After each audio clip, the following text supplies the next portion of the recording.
de manera automática. Obviamente también lo pueden en nuestro ejemplo podemos reemplazar este que, por ejemplo, por este nuevo que acabamos de hacer. Entonces, es fácil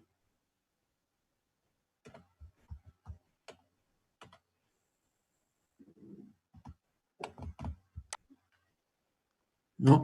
Es muy fácil pegar estos resultados.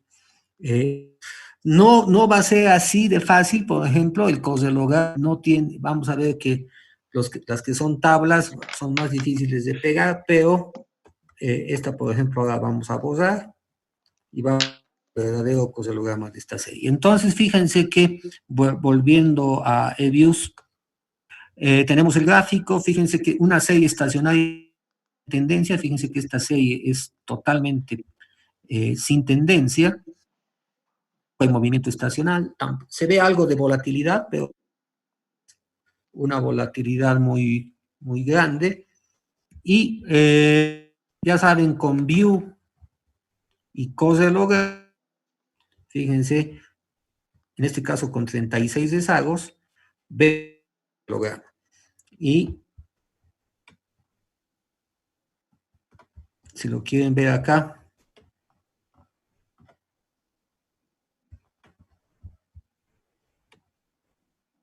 fíjense el coselograma de la... Y fíjense que es exactamente al revés el proceso AE1. En el AE1 la parte de la izquierda rápidamente, mientras que la de la derecha solamente tenían una significativa. Fíjense, para reconocer un MA es solamente al revés. La parte parcial cae, fíjense, rápidamente, y en la parte, en la autocorrelación total, solamente una sola significativa. Entonces, este es el típico gráfico de un MA, de un MA1. Para copiar, ahora fíjense que cuando hacemos control C, se nos va a pegar, no va a ser muy cómodo. Fíjense, es el mismo gráfico de antes, entonces, para poder copiar en el coselograma, ¿no? Ahí lo mejor es salvar solamente y pegar. ¿Está bien?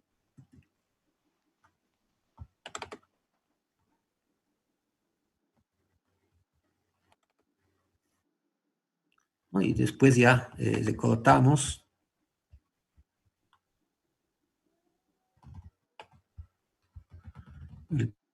Quisiéramos mostrar.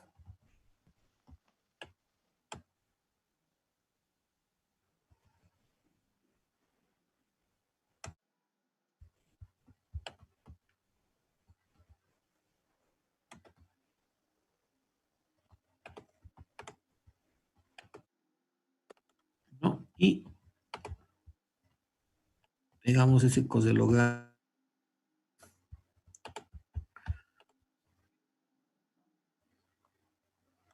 Bien, entonces este sería nuestro coselograma. Fíjense que al revés el proceso autorregresivo AR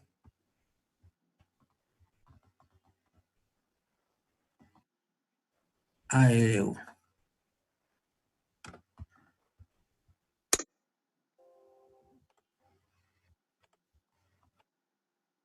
Bien, entonces de esta manera tenemos, este es un ejemplo más claro que el que teníamos en la diapositiva, en el que, fíjense, la correlación total tiene una sola significativa y la correlación parcial va cayendo de manera, está bien, monótona, quiere decir casi sin oscilaciones, en esta ligera oscilación, pero el comportamiento, fíjense, sistema que vean un coselograma así, es un proceso MA.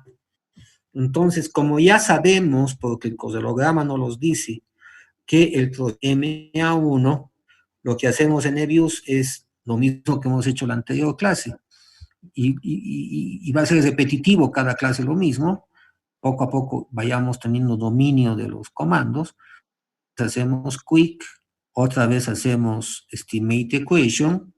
Si quieren, lo salvo igual acá para ver cuál ha sido el paso siguiente.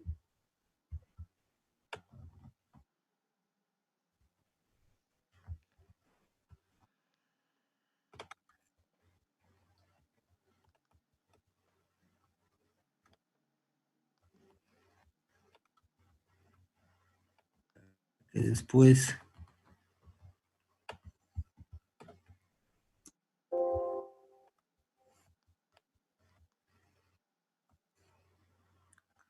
para que después, digámoslo, vean qué es lo que hemos hecho. Entonces hacemos quick equation, estimate equation. Sabemos, nuestra variable es esta x2 que le hemos llamado a la MA, x2, espacio, siempre la c de la constante, y en este caso lo que hemos identificado es un proceso MA1, entonces escribimos en Nebius, la terminología es la misma, MA1. Tenemos el modelo, ¿ven el modelo completo?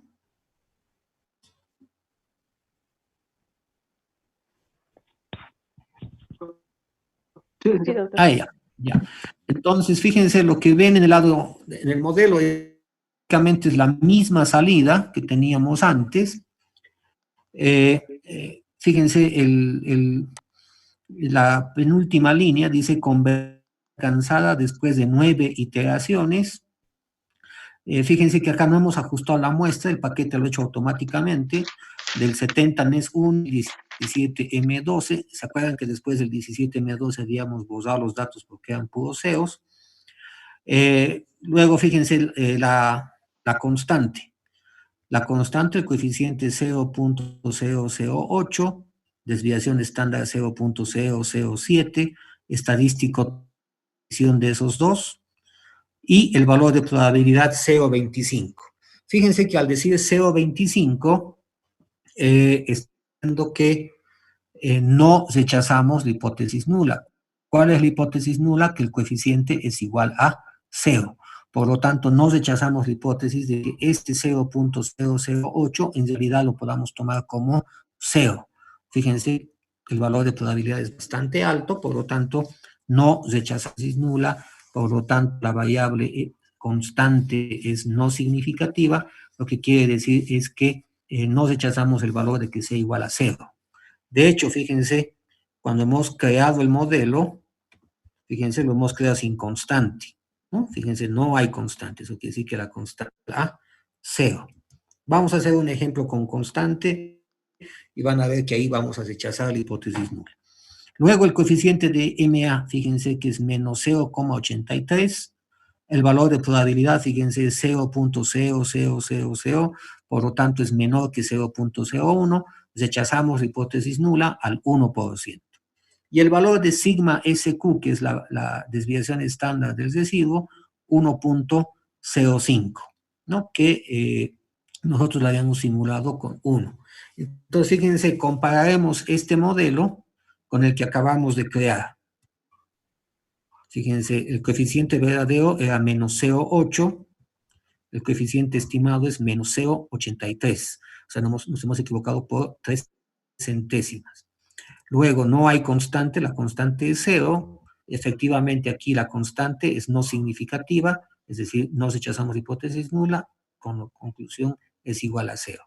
Entonces, fíjense, ahora, ¿cómo sabemos en la realidad? Imagínense ahora los dos ejemplos. Imagínense un caso en que obviamente ustedes no conocen la ecuación, de hecho no conocemos la ecuación de nada nosotros, no conocemos la ecuación del PIB, no conocemos la ecuación de las tasas de interés, no sabemos qué modelo matemático es el que las genera. Entonces imagínense que ustedes ensayan el modelo, podrían haber ensayado el modelo 1 o el modelo 2, ¿no? de cómo van a estar seguros de que este es el verdadero modelo. Entonces tenemos que ahora proponer una serie de alternativas, ¿no?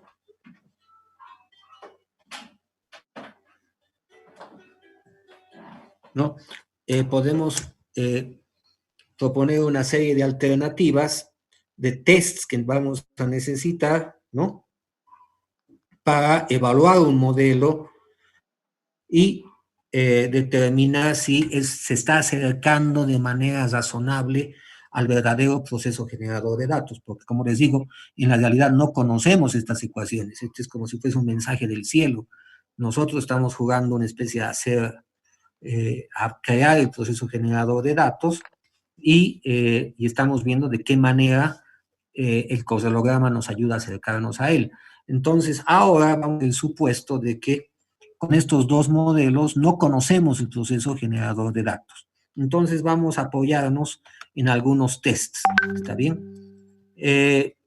¿Cuáles van a ser los principales tests? Todos los tests van a ser referidos al residuo, es decir, que vamos a graficar esta vez el correlograma de los residuos para saber si hay todavía información dentro de los residuos que podamos aprovechar. Si todavía hay información dentro de los residuos, quiere decir que todavía no estamos en presencia de un candidato a modelo. Y eso quiere decir que todavía falta camino que recorrer. Por ejemplo, en este ejemplo de acá, esta es una regla, la producción industrial de Estados Unidos, y en el lado derecho, ustedes tienen el correlograma de los residuos. Ya no es el correlograma de la variable, ya es el correlograma de los residuos. Fíjense que en el correlograma de los residuos ya no hay ningún patrón, o sea, ya no hay nada cayendo, no hay ni una significativa, ni una raya grande, todas más o menos oscilan, todas son bastante chiquitas, bastante pequeñas. Fíjense que en el valor de probabilidad, muchos valores de probabilidad son ya mayores que 0,10. De hecho, si quisiéramos acercarnos al verdadero modelo, quisiéramos que todos estos valores de probabilidad sean por lo menos mayores que 0,05 para darnos por satisfechos. Entonces, a eso vamos a llamar ruido blanco. Entonces, veremos en nuestro modelo cómo haríamos esta evaluación. Fíjense, aquí estamos en eViews. Vamos a utilizar este segundo ejemplo que acabamos de hacer para y nosotros nos vamos a View. Fíjense, View ya dentro de la ecuación, dentro de esta pantalla que tiene la regresión. Fíjense que al hacer View ya cambia el menú. Ya no hay correlograma, ya no hay el antiguo menú que teníamos para los datos de X, que cambia. ¿Qué tenemos que hacer? Fíjense, escogemos Residual Diagnostics. Voy a salvar también esta pantalla. Y fíjense que en Residual Diagnostics tenemos 5 opciones. El correlograma, esta vez de los residuos, el correlograma de los residuos al cuadrado, ¿a qué sirve? El histograma, fíjense que es un test de normalidad para saber si los residuos son normales. LM, Station Test, el test de correlación LM, que es un test como complemento al correlograma. También les voy a decir cómo utilizarlo. Finalmente, tests de heterocelasticidad, eso es para detectar si hay volatilidad en los datos, que es un complemento también a la opción de correlograma de residuos al cuadrado. Entonces, básicamente esta ventana Residual Diagnostics es la que nos va a decir si estamos yendo por el buen camino o no. De hecho, para que ustedes den por aprobado el modelo y puedan seguir adelante, tendrían que pasar las tres grandes propiedades que tienen que tener los residuos del modelo, que sean ruido blanco, es aprobar el correlograma y el test LM. 2, que sean homocedásticos, eso quiere decir aprobar el correlograma al cuadrado, test de heterocelasticidad. Y finalmente que los residuos tengan distribución normal, es decir, aprobar este que se llama Histogram Normality Test. En otras palabras, todos los tests que están contenidos en esta ventana tienen que ser aprobados por su modelo para que ustedes lo den por seguro y obviamente también quien los evalúe. Entonces acá en nuestro correlograma de residuos, aquí vamos a crear una nueva en la evaluación empírica de nuestros modelos. Aquí vamos a colar ese pedacito del menú.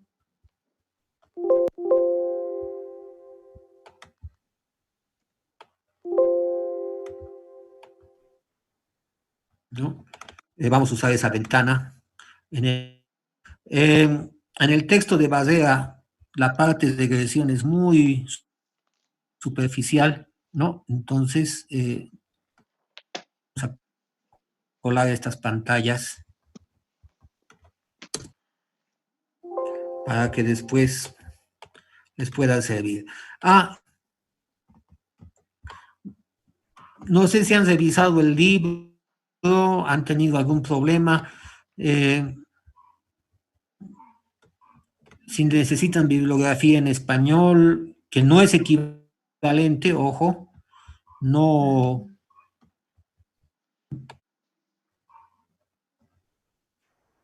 Elisa, sí, con el libro, sí, un poquito, aparte que la materia es un poquito, el libro más en inglés se nos hace, bueno, para mí es complicado la materia. Ya, he leído el documento que les dejé del capítulo 2 del texto, del que estoy haciendo. Sí, eso sí leí. Ya, les voy a ver, espérenme un momentito, por favor.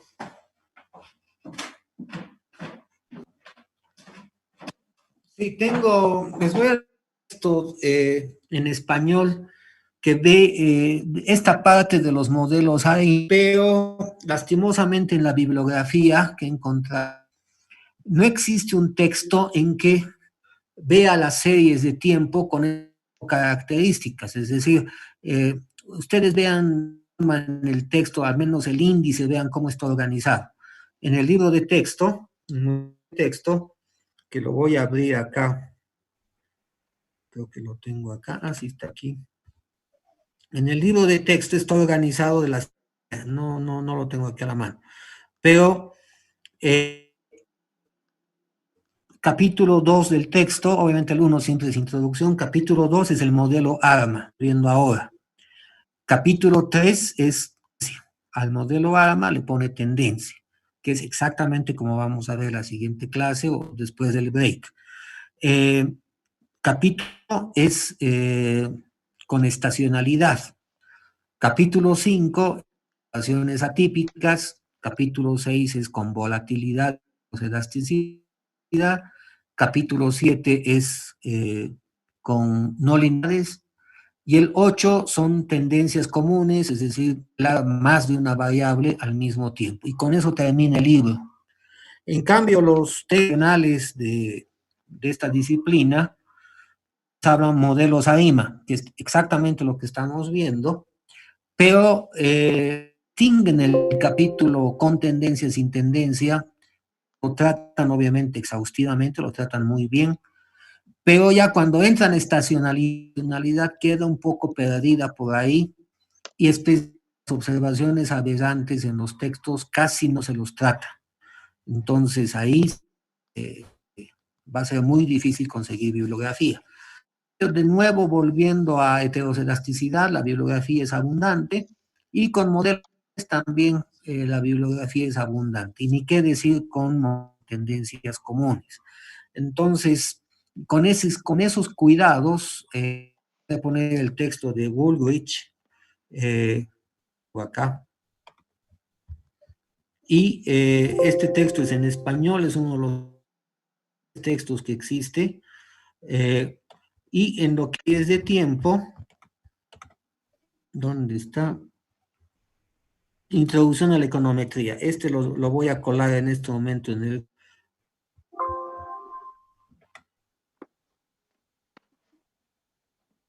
¿no? Para que tengan un complemento, digamos, no es perfecto, pese a que estamos escogiendo uno de los mejores textos que hay,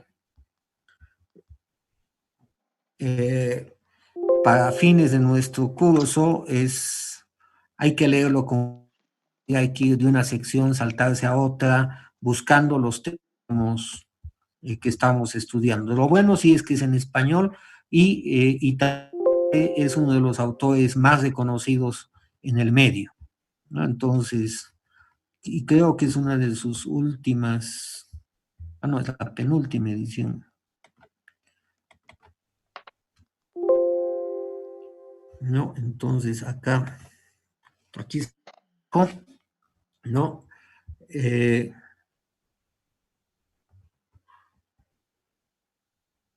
Ya está, entonces ya lo puedo bajar y si vemos este texto cómo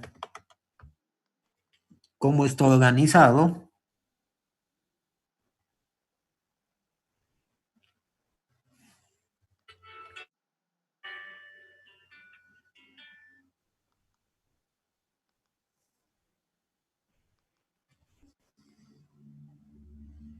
aquí está, vamos a ver el índice.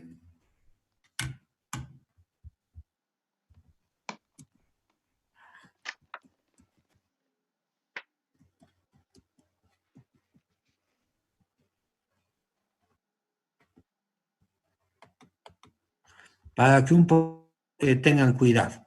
Fíjense, toda la parte 1 no la vamos a ver. Fíjense que son los modelos de corte transversal, es decir, aquellos que vienen estas censos, etcétera. Con eso hace el autor su texto.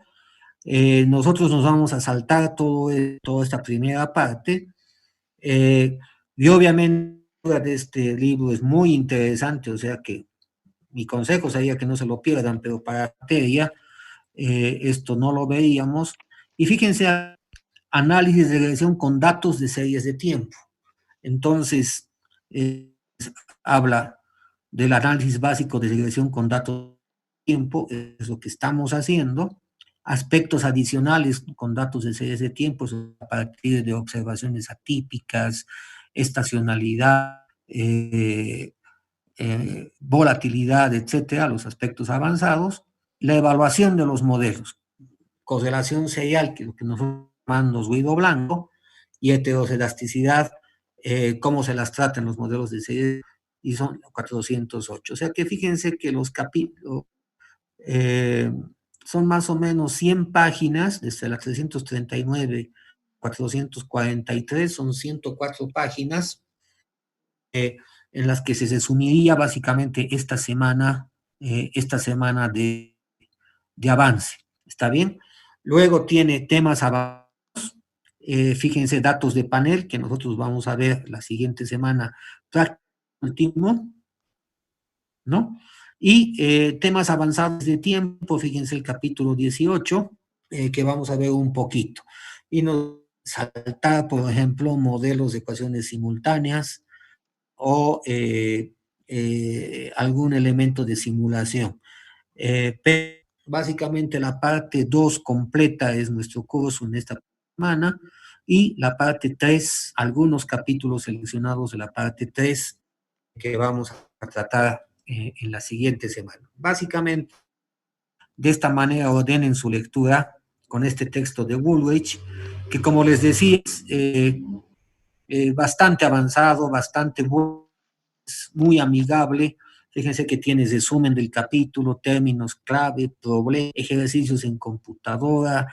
Entonces es uno de los mejores textos que existe hoy. Entonces aquí, fíjense, datos de series de tiempo, naturaleza de los datos de las series de tiempo, es lo que hemos explicado, las 5 características. No les va a explicar así tal cual, no les va a decir, hay 5 características, les va a decir de otra manera, pero en los hechos es lo mismo, ¿no? de modelos de regresión con series de tiempo, fíjense, modelos de rezagos distribuidos, etcétera. Aquí el autor está haciendo depender Y de otra variable X. Nosotros estamos optando simplemente de la Y en función de sí misma y sacar la máxima información de eso, y después, la siguiente semana, vamos a hacer depender Y en función de X. Esta sección 10.2 no estaría muy orientada en este momento. El 10.3 en muestras finitas, los supuestos. Esto es básicamente teoría. Aquí se van a leer este 10.3, que son unas páginas. Se van a dar cuenta que es el material que hemos visto en la anterior semana, ¿no? Luego, en el 10.5, aquí sí, tendencias y estacionalidad, es lo que vamos a empezar a ver después del break y mañana. Entonces ahí tienen aspectos adicionales de series de tiempo, ¿no? Series de tiempo estacionarias, propiedades asintóticas, que más es teórico que empírico, ¿no? Persistencia, lo que nosotros hemos llamado memoria, heterocedasticidad, ¿no? Relación serial, lo que estamos empezando a ver, por ejemplo, con el ruido blanco, etcétera, ¿no? Luego tenemos evaluación, métodos de prueba de la correlación serial, prueba de Durbin-Watson, correlación serial. Hay una gran cantidad de test que ponen acá, nosotros los más fáciles de utilizar, ¿no? Entonces, prácticamente su capítulo 11, que estamos empezando a ver ahora, que lo vamos a hacer muy rápido y bastante sencillo, pero tienen acá un refuerzo interesante, el texto de Woolrich. Está bien que como si alguien se lo baja, lo consigue en PDF, mucho mejor, y si lo quiere compartir igual, esta edición del 2010 de Woolrich es muy buena. He sacado 5 ediciones o 6 ediciones, entonces es prácticamente un clásico en nuestro medio y es uno de los pocos que tiene traducción al español. Entonces, este texto les doy para que no sea la bibliografía la que los tranque. Está bien. De todas maneras, si combinan el curso positivas y el simulador les va a ayudar a etapas, porque ustedes se van a dar ejemplos de lo que está avanzando y por lo tanto 2, 3 ejemplos por característica que hagan, ya les va a dar bastante cancha, como se dice, en el manejo de estas técnicas. El, el aspecto central acá con la interacción de este modelo y en el modelo ver cómo se acercan a la serie, ¿verdad? Puede ser que hagan unas 10 regresiones o más por cada ejercicio. Entonces, se van a acostumbrar a usar el mismo comando siempre, ecuación, luego los residual test, etcétera. Va a ser tan que lo van a ver tanto que no se les va a olvidar. Aunque no agotemos todo lo que trae el paquete ni trae la materia, sí van a tener, digamos, en el manejo de estas series, que lastimosamente en el diario vivir, por ejemplo, en bancos, en entidades financieras, ni qué decir en fondos de inversión o en las mismas proyecciones que hay dentro de una empresa, a veces nuestro director o la gerencia o las instancias superiores de la empresa piensan que el modelo es cosa de 5 minutos y ustedes están viendo. Entonces estamos separando modelos que pueden tardar un mes en hacerse, los que pueden hacerse en un día. Entonces estamos atacando estos que se pueden hacer en un día. ¿Está bien?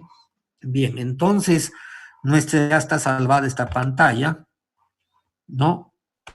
Fíjense que tomamos en View, hemos decidido al Diagnostics y estos 5 tests de ser necesarios.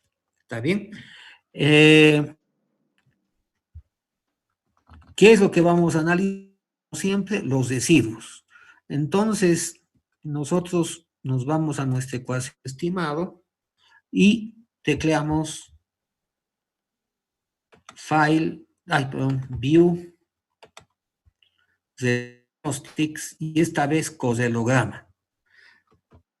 El coselograma que nos va a presentar el programa ya no es el coselograma variables, ya es, fíjense aquí dice coselograma de los residuos, coselogram of residuals, ¿está bien?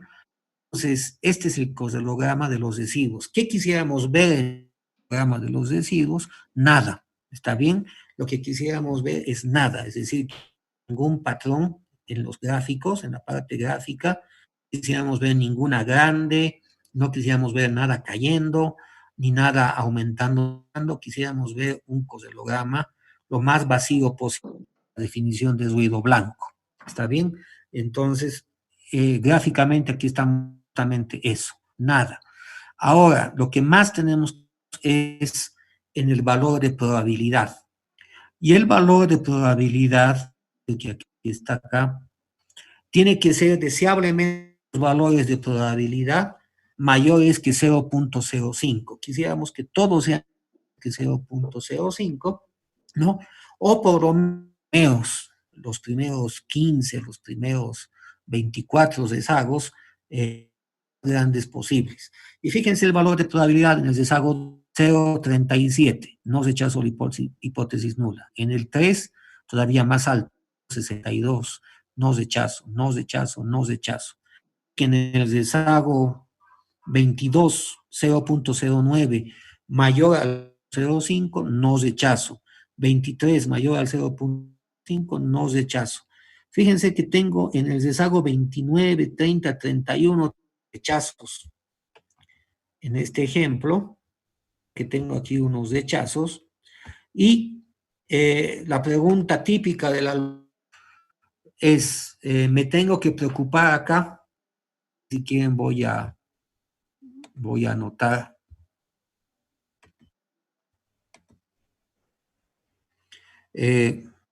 Cuando los valores de probabilidad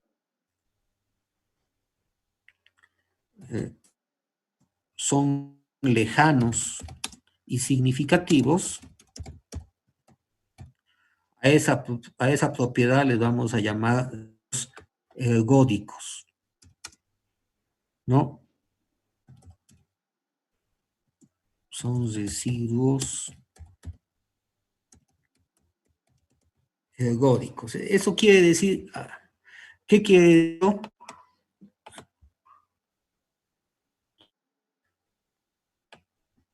Los escritos acá son ergódicos. Ya, perfecto.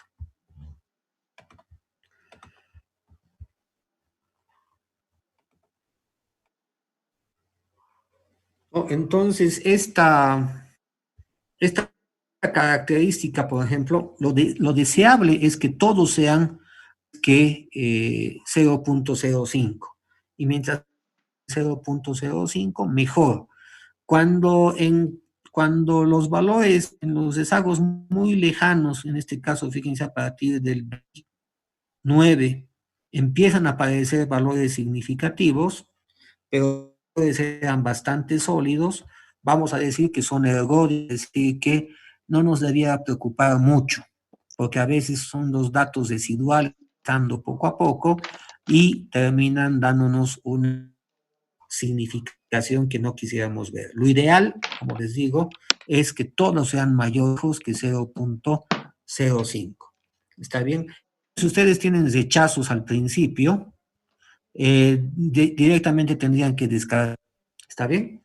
Entonces, de esta manera nosotros incorporamos esa terminología, digamos, en el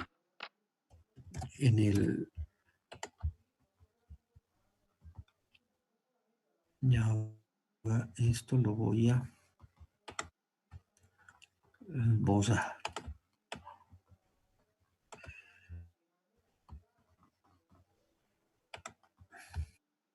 ¿no? Y vamos a insertar la...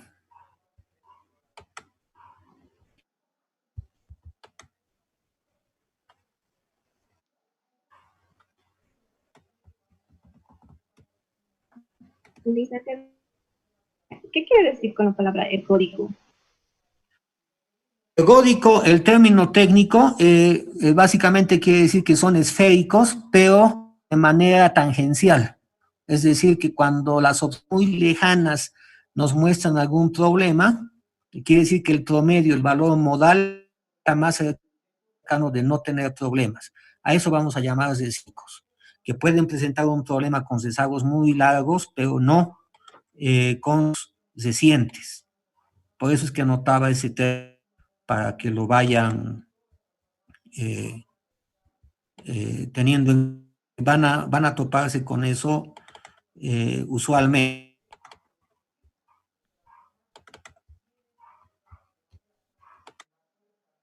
Entonces aquí esto lo voy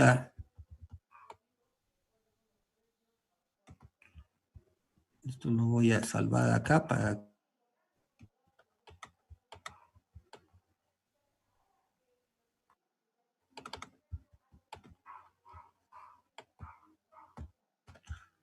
Listo. Entonces un coselograma que quisiéramos ver es el coselograma vacío, aquel coselograma en que las probabilidades sean no significativas. Fíjense, en este ejemplo, cuando ahí abajo en las últimas correlaciones hay alguna señal, no nos va a preocupar sobremanera, puesto que las primeras, fíjense estas de acá, que son bastante holgadas, son las últimas, fíjense estas correlaciones un poquito, estas son un poquito más grandes, que hace que esto se vuelva significativo. Sin embargo, como son el coselograma, decimos que los residuos son ergódicos. ¿Está bien? Ahora, veremos nuestro segundo. Los residuos son blanco, nuestra principal herramienta hemos visto que es el coselograma. Ahora, alguien debe decir, sí, pero me preocupa lo que usted acaba de decir, a mí no me convence mucho. Yo quisiera tener un modelo, quisiera salir si realmente son ergódicos o no. Entonces, cuando tenga dudas sobre el coselograma, por ejemplo, fíjense acá, teníamos 0.29, 0.6, bastante lejos de 0.05. Pero fíjense que 25 cae a 0.09 de golpe en el rezago 21. Y fíjense que necesita una correlacióncita un poquito grande. Y eso hace que caiga el valor de probabilidad de 0.25 a 0.09. Ah, preocupante. Y ahora la pregunta es, ¿será significativo la subida? No hay un test complementario. Y la respuesta es sí, un test complementario, que es el test LM. Entonces nosotros vamos a hacer este test LM, van a ver que va a aparecer un problemita. Fíjense, acabamos de hacer coselograma, ¿no es verdad? Vamos aquí abajo, test LM. Y fíjense que nos dice no disponible método de estimación. ¿Cuál era el método de estimación? Modelo. ¿Se acuerdan que era de ARMA Maximum Likelihood OPGH? Entonces, este nos hace calcular el valor de sigma, pero nos deshabilita el TLM. Entonces, para habilitar el TSLM, ¿qué hacemos? Tenemos esta ventanita Estimate dentro de la misma ecuación. Y aquí en opciones, fíjense donde dice, voy a sacar fotografía a esto, no se preocupen, donde dice método de optimización, vamos a cambiar por algún otro, especialmente este BFGS, que son las iniciales de los autores generalmente, y ensayamos esto. ¿Está bien? Entonces, con opciones, ustedes cambian el método o pueden mantenerlo. Todo lo que nos interesa es este método ML, Maximum Likelihood, que es el ML, lo vamos a cambiar por O, está bien, y va a ser GLS. Cuando ustedes tecleen GLS, va a desaparecer sigma que la calculábamos y habilitar el test LM. Fíjense que la ecuación es la misma, pero ha sido la línea SQ. Entonces voy a sacar una fotito de nuevo a esto para que lo pongan en su... Entonces, cuando quieran hacer el test LM, está bien, se van a opciones y donde digo diagrama, escogen el valor, eliminan ML, que es máxima verosimilitud, con GLS, que es mínimos cuadrados generalizados. Entonces acá,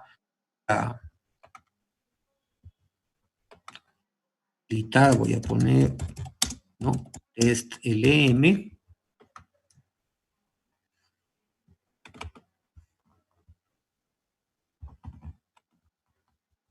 Aquí tienen la...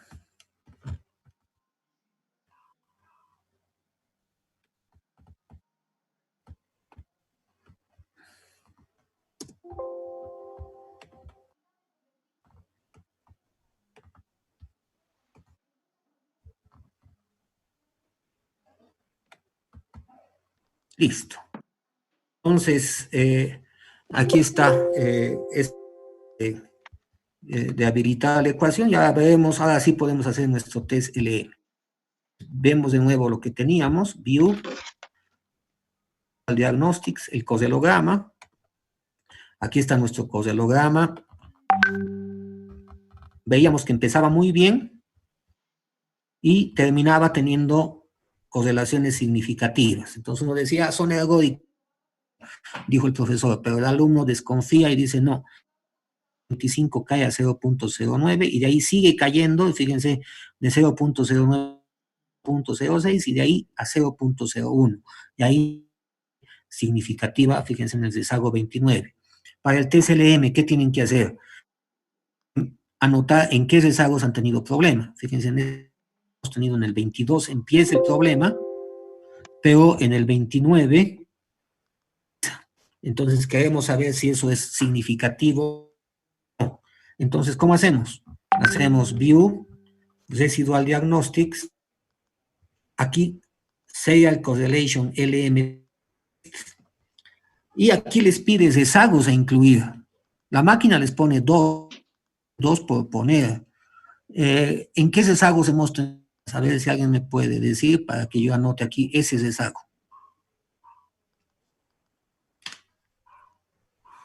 22, en el 22 y en el 29, ¿no es verdad? Entonces veremos en el 22, anotaremos 20. ¿Y qué va a hacer el programa cuando pongamos 22? Va a dar relación entre el residuo y 22 rezagos de ese residuo. Determinar si estos rezagos, estos 22 rezagos son significativos. Si no son significativos, confirmado, es ruido blanco. Pero si son significativos, entonces quiere decir que de ruido blanco. Entonces vemos OK. Y fíjense, tienen acá esa regresión, la pena verla, porque fíjense en la parte de arriba está el test de Breuch-Godfrey. Y fíjense aquí, el estadístico F, el estadístico observaciones por el E cuadrado, fíjense, el uno tiene distribución F, el otro tiene chi cuadrado, pero ustedes ya saben, interpretar que tienen acá es el valor de probabilidad. Y ya saben, si el valor de probabilidad es 0.05, no rechazan al 5%. Y fíjense que aquí es 0.11 y 0.11. Es decir, que no rechazan tesis nula. Voy a sacar fotito de este pedazo, ¿no?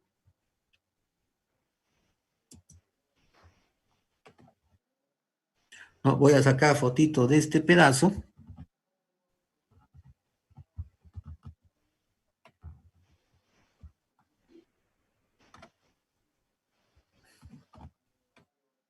¿No? Y lo voy a pegar en nuestra presentación. O sea que este test es...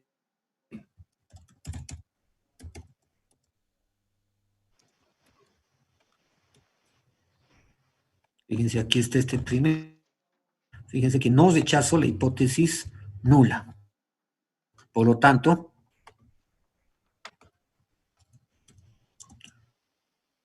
todo que 0.05, entonces no rechazo la hipótesis, ¿no? Es blanco. Entonces, fíjense que con 22 desagos, ¿no? Con 22 desagos, no hemos rechazado la hipótesis nula. Entonces alguien me dice, bueno, ahora entonces sabemos con los 29 desagos, vemos que sale. Entonces, perfecto, vemos LM con los 29 desagos. Entonces hacemos view, residual diagnostics, test LM, y ahora ponemos 29 desagos y vemos qué pasa.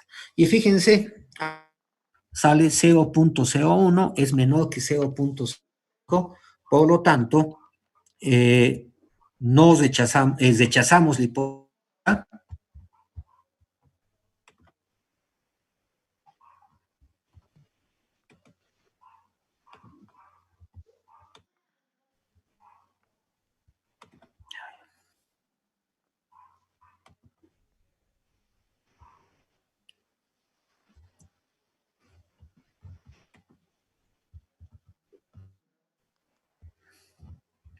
¿No? Y fíjense, en este caso sí rechazamos nulo, es decir, que ese rezago, ese número 29 sí ya es significativo. Y aquí vamos a poner en nuestra presentación.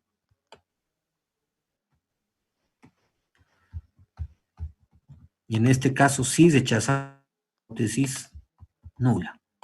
Entonces, prop es menor que 0.05, entonces rechazo hipótesis nula y uno dice no es ruido blanco. Entonces, ¿qué hacemos cuando, en este caso, qué hacemos cuando no tenemos ruido blanco y seguimos términos tantos como sean necesarios hasta que tengamos ruido blanco? Por ejemplo, 1, MA2, MA3, sucesivamente, hasta tener ruido blanco. Entonces, de uno en uno, por ejemplo, MA2, fíjense que tenemos teniendo MA1, MA2, haremos su coselograma, residual diagnóstico, coselograma.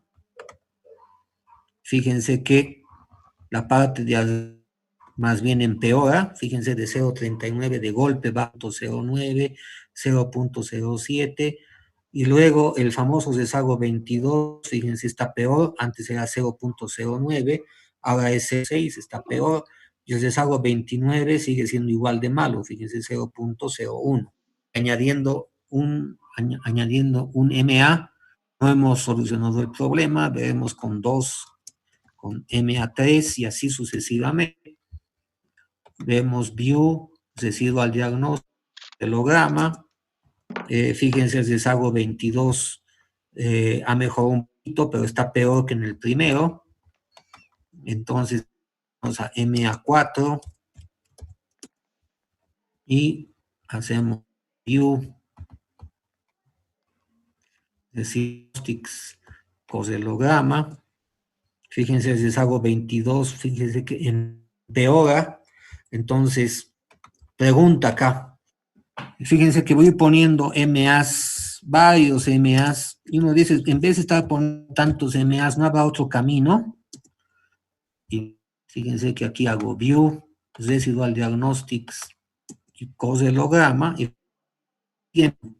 el 22 es estancado en 0.0, fíjense que no ha mejorado para nada el coselograma, añadiendo MAs. Entonces, ¿cuál es la salida en estos casos? Fíjense que va a ser muy sencillo y vamos a hacer uso de lo que habíamos visto al principio. Fíjense que el modelo A,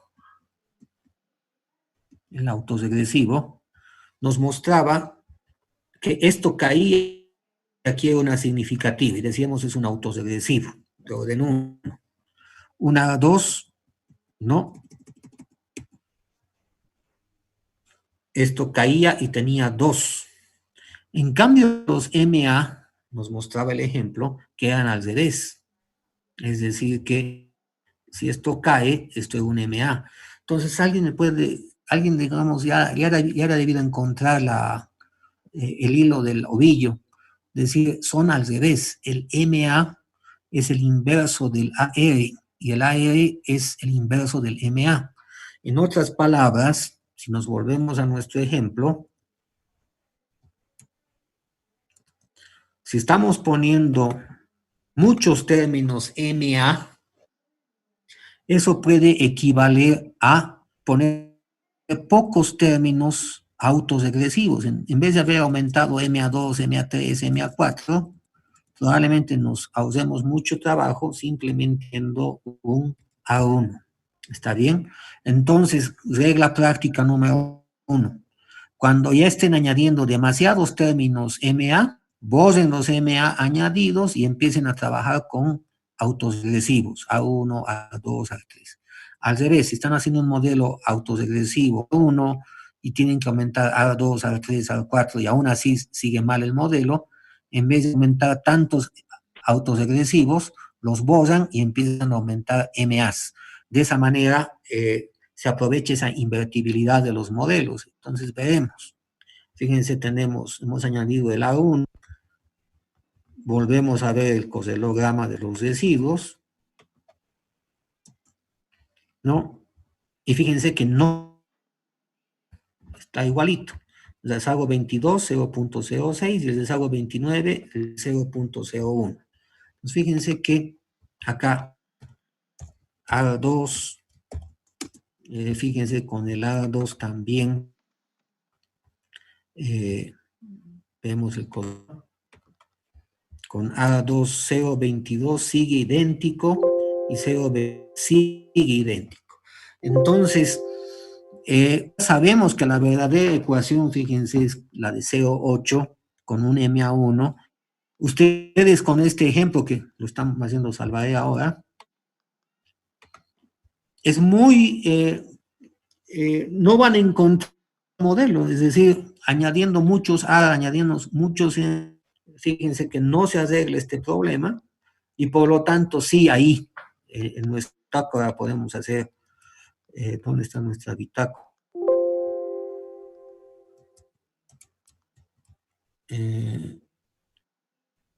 Donde teníamos salvados los aquí está. En este, por ejemplo, X2, uno dice, ¿no? Lo 1, hemos hecho 2 constante MA1. ¿Y qué problema hemos encontrado?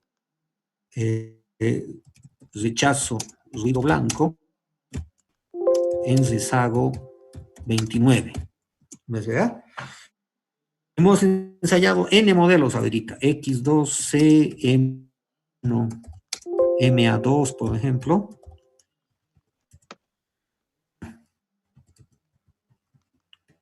Rechazo blanco en el rezago 29. Hemos hecho con MA3, hasta MA5 creo que hemos hecho. X2 constante, MA1,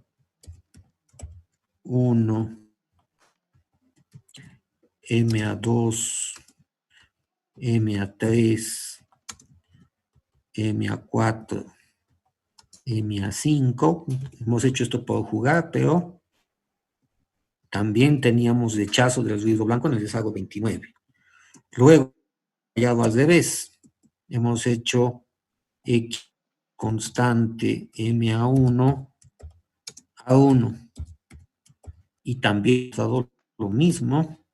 Luego hemos hecho X2 constante MA1, A1, 2, y hemos encontrado lo mismo. Siempre hagan una pequeña bitácora, una pequeña memoria de los modelos que han ensayado y la razón por la que están rechazándolos. Fíjense que acá, de todos estos modelos, fíjense, ensayado, ninguno nos convence, ¿verdad? Ninguno nos convence y ahora la cuestión es, si todos tienen el tema, ya, y digo ya, he intentado combinaciones MA, en todas no he solucionado el problema, que es estructural en los datos, ¿con cuál me quedo? ¿Me quedo con alguno? ¿Me tranco, dejo de... Obviamente en uno de estos trabajos uno no puede decir, bueno, no he podido, dejo, me levanto y me voy. Lo que tiene que hacer es escoger uno de estos modelos. En la clase hemos visto qué modelo escogemos. Vamos a añadir aquí, en nuestro cuadrito, va a ser un valor que ya lo hemos visto en la anterior clase. Vuelvo al modelo Estimation Output, es decir, voy a la misma ecuación, el criterio de Schwarz, que es el que más se utiliza en modelos de series de tiempo. Acá hay que también, y Hannan Quinn, eso sí, prohibido de utilizar variable, es una variable común y corriente, solamente nos sirve para cuando la variable que estamos estudiando es binaria, acotada, etcétera, ¿no? Entonces, ya vamos a ver en su momento cuando trabajar con Hannan Quinn. Entonces, entre Akaike y Schwarz vamos a trabajar con Schwarz. Y copiamos este número, ¿no? Copiamos este número 0939367 y con este número trabajamos en nuestra bitácora. Decimos Schwarz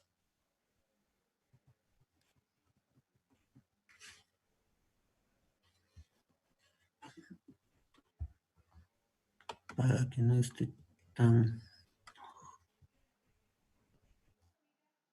Anotaremos nomás así. El número 293,967.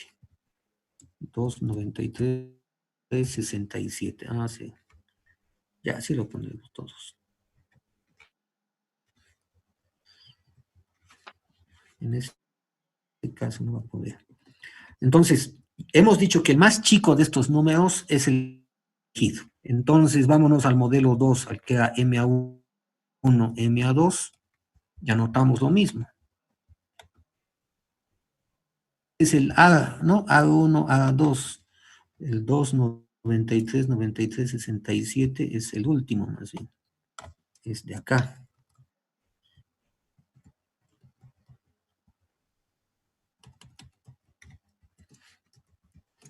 Y de nuestro modelo original, el MA1 simple, el valor de Schwarz es 291,89. 291,8987. El con MA2, fíjense, el valor es 292,9880. 92,9880.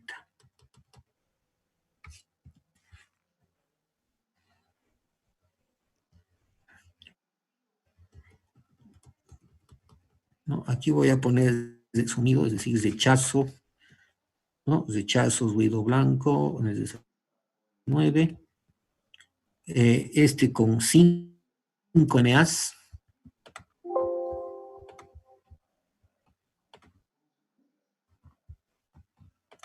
Este con 5 MA2, MA3, MA4, MA5.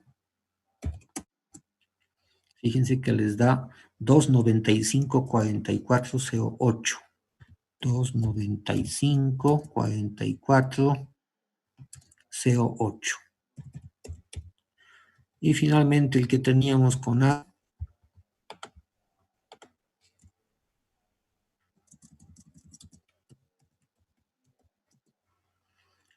nos da 292,9865.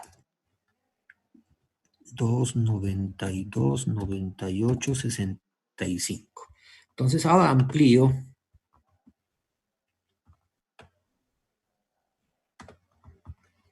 Y la pregunta es, ¿cuál tiene el mejor valor de Schwarz? El más chico es el mejor modelo. El primero que tiene el M1. Fíjense, es el primero. Es 291, ¿no? Los demás, fíjense que tienen un valor más grande. Por lo tanto, son peores en términos de ajuste. Entonces, después de todo esto, escribimos nuestra conclusión, ¿no? Y decimos, ¿no?